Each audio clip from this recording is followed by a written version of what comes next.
Section 1. Good morning. Oh, sorry. It's gone 12. I'll start again. Good afternoon. Kingswell Sports Club. How can I help you? Oh, good afternoon.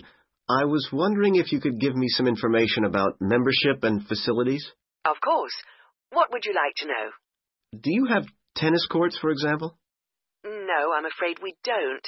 We're primarily a golf club. What about football? I heard you had a team. No, I'm sorry. Perhaps you're thinking about Fresham Sports Centre. Oh, right. I know it. I've played badminton there. Have you? They've got a lot of facilities we don't have, and vice versa. We do have a Keep Fit studio, which is very popular with members, and then as well as that, there's swimming, of course. That's good. I like to swim every day. We have a range of classes, too. Do you have judo classes? I'm keen to learn. Well, at the moment, we offer kickboxing. We're planning to add judo and stretch classes soon. We're currently running a range of yoga classes, too. What about relaxing after exercise? I assume you have a restaurant or something? At the moment, we've got a salad bar, which is very popular. We'll also have a fully licensed restaurant by the end of the year. Sounds good. What kind of membership are you interested in? Not really sure. What are the options? Well, there are 3 different membership schemes. I see. What's the difference? Well, the first one's called Gold, and you can use all the facilities at any time of the day or week. You can also join in as many classes as you like for free. That sounds good. Is it very expensive? Well, you pay a £250 joining fee, and then it's £450. Oh, no, I'm sorry. It's just gone up by £50. Sorry about that. It's now £500 for the annual subscription fee. Right, got that. And what's the next type? Well, that's silver. It's the same as gold, except you have to pay a small fee of £1 per lesson for any you do, and you can only use the centre at certain times. I see. So when exactly? You can only use the facilities between 10 a.m. and 4:30 p.m. So I couldn't use the pool at 8 in the morning or evening then? That's right. Okay, and the price for that? Is the joining fee the same as for gold? Actually, it's slightly less than the £250. It's £225, but the annual fee is only £300. Does that sound more like what you want? Well, it's still rather more expensive than I thought. I'm a student here in England, and I'm only here for 6 months. Ah, then the bronze scheme would probably suit you best. How is that different? Well, some of the facilities have restricted use. And do I have to pay for classes? Yes, it's £3 for each class you join. I see. And what are the hours then?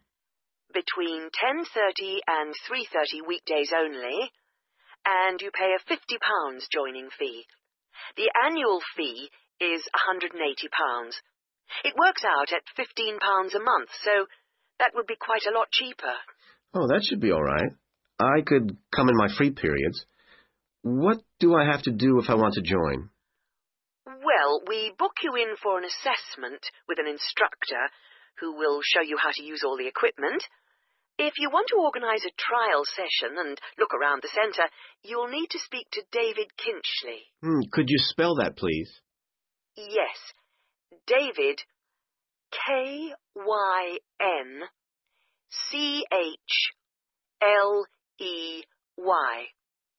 I'll give you his direct line number. It's 0458 95311. Thanks. Thank you for calling Kingswell Sports Club.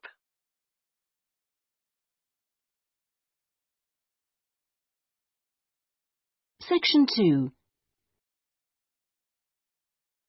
And here on Radio Rivendell, we have Lynn Rawley, the Public Relations Officer of our own Rivendell City Theatre. Hello, Lynn. Hello. Now, the theatre is reopening soon after its 3-year redevelopment program, isn't it? That's right, and there are a lot of improvements. The first thing people will see when they go in is that the foyer has been repainted in the original green and gold. Then the box office has been reoriented with its own access from the side of the building instead of through the foyer, which means it can be open longer hours and has more space too. The shop that used to be in the foyer, which sold books and CDs, is the one part of the redevelopment which isn't yet complete. The plan is to find new premises for it near the theatre, and we've had difficulty finding somewhere suitable. We hope to reopen the shop in the next few months. Will audiences find any difference in the auditorium? Yes, we've increased the legroom between the rows. This means that there are now fewer seats, but we're sure audiences will be much happier. And we've installed air conditioning so it won't get so hot and stuffy. We already had a few seats which were suitable for wheelchair users, and now there are twice as many, which we hope will meet demand. Something else that will benefit audiences is the new lifts. The two we used to have were very small and slow. They've now gone, and we've got much more efficient ones. Anything for the performers? Yes, we've made a number of improvements backstage. The small, dark dressing rooms we used to have been converted into 2 large, airy rooms, so they're much more comfortable now.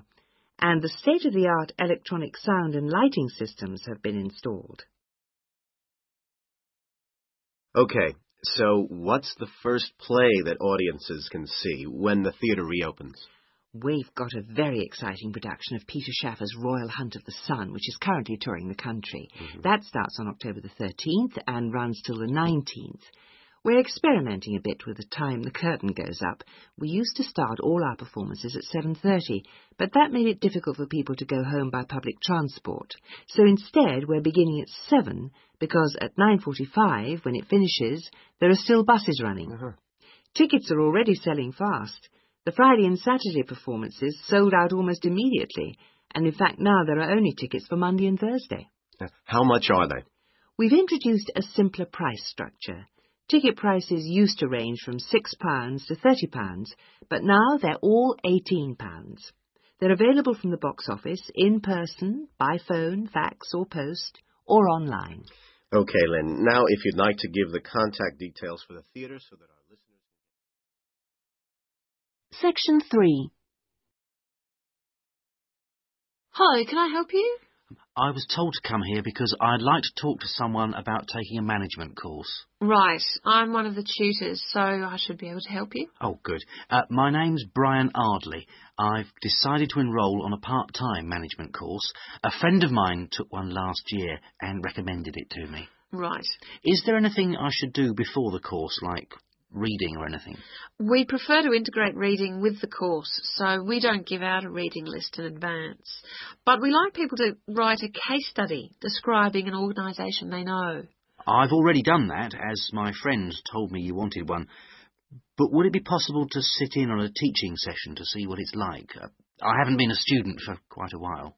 Fine. Just let me know which date and I'll arrange it with the tutor.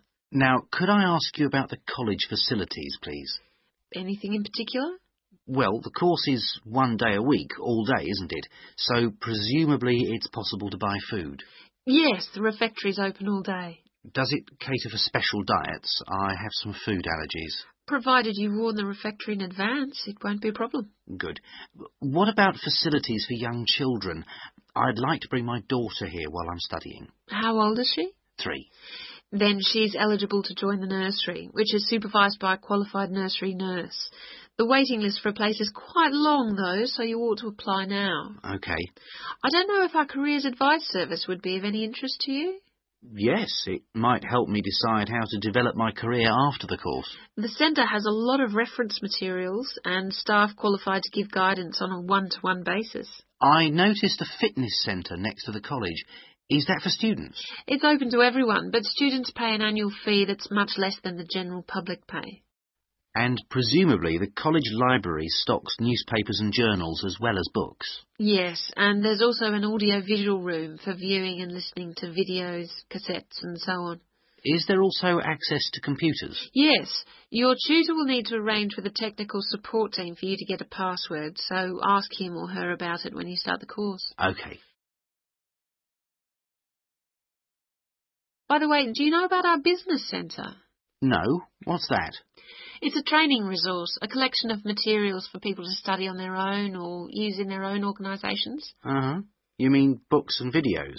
Yes, and manuals for self-study, plus a lot of computer-based materials so people can work through them at their own speed and repeat anything they aren't sure about. And you can hire laptops to use in your own home or workplace, as well as printers that you can take away. Does it have anything that I could use to improve my study skills? I don't have much idea about report writing, and I'm sure I'll need it on the course. Oh, yes, there's plenty of useful material. Just ask one of the staff. Does the centre cover all the main areas of business? Yes, topics like finance and, of course, marketing. That's a popular one. Local managers seem to queue up to borrow the videos. So it isn't just for students, then? No, it's for members only, but anyone can join. How much does it cost? £100 a year for a company and £50 for an individual, with no discount for students, I'm afraid. Well, that's very helpful. Well, I think that's all. I'd better go home and fill in the enrolment form. Thanks for all your help. You're welcome. Goodbye. Goodbye. Section 4. In the last few weeks, we've been looking at various aspects of the social history of London. And this morning we're continuing with a look at life in the area called the East End. I'll start with a brief history of the district and then focus on life in the first half of the 20th century. Back in the 1st to the 4th centuries AD, when the Romans controlled England, London grew into a town of 45,000 people, and what's now the East End, the area by the River Thames and along the road heading north-east from London to the coast, consisted of farmland with crops and livestock, which helped to feed that population. The Romans left in 410, at the beginning of the 5th century, and from then onwards, the country suffered a series of invasions by tribes from present-day Germany and Denmark, the Angles, Saxons and Jutes, many of whom settled in the East End. The technology they introduced meant that metal and leather goods were produced there for the first time, and as the East End was by the river, ships could transport goods between there and foreign markets. In the 11th century, in 1066 to be precise, the Normans conquered England, and during the next few centuries London became one of the most powerful and prosperous cities in Europe. The East End benefited from this, and because there were fewer restrictions there than in the city itself, plenty of newcomers settled there from abroad, bringing their skills as workers, merchants or moneylenders during the next few hundred years. In the 16th century, the first dock was dug, where ships were constructed, eventually making the East End the focus of massive international trade. And in the late 16th century, when much of the rest of England was suffering economically, a lot of agricultural workers came to the East End to look for alternative work. In the 17th century, the East End was still a series of separate, semi-rural settlements. There was a shortage of accommodation, so marshland was drained and built on to house the large numbers of people now living there. By the 19th century, London was the busiest port in the world, and this became the main source of employment in the East End. Those who could afford to live in more pleasant surroundings moved out, and the area became one where the vast majority of people lived in extreme poverty and suffered from appalling sanitary conditions.